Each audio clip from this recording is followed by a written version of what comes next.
और यहाँ पर आपको हम खबर देंगे, शहबाज शरीफ और मौलाना फजल रहमान के दरमियान टेलीफोनिक राबता हुआ है। दोनों रहनुमाओं ने महंगाई के खिलाफ तहरीक चलाने का फैसला किया है। आपको ये भी बताते चलें कि इससे पहले पीडीएम के इजलास में भी इस बात पर इत्तेफाक किया गया था कि महंगाई के खिलाफ और हुकूमती पॉलिसीज़ के खिलाफ मुल्क गिर एहतजाज शुरू किया जाएगा। और अब मौलाना फजल रहमान और शहबाज शरीफ के दरमियान ये टेलीफोनिक राबता हुआ है। एक मरतबा फिर से दोनों के दरमियान एहतजाज का फैसला किया गया है। तफसीलात जानेंगे बोल न्यूज़ के नुमाइंदे सिद्दीक साजिद से। सिद्दीक, टेलीफोनिक गुफ्तगू के हवाले से मजीद।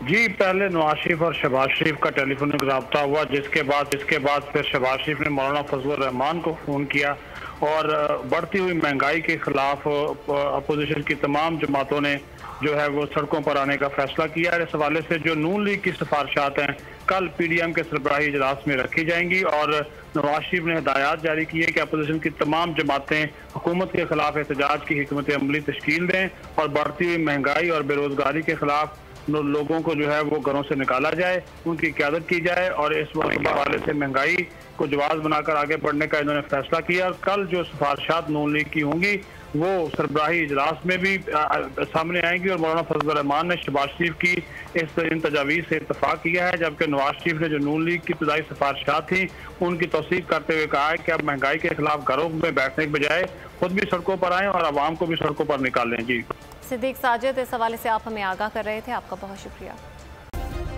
सब्सक्राइब करें और बेल दबाएं ताकि कोई खबर रह न जाए।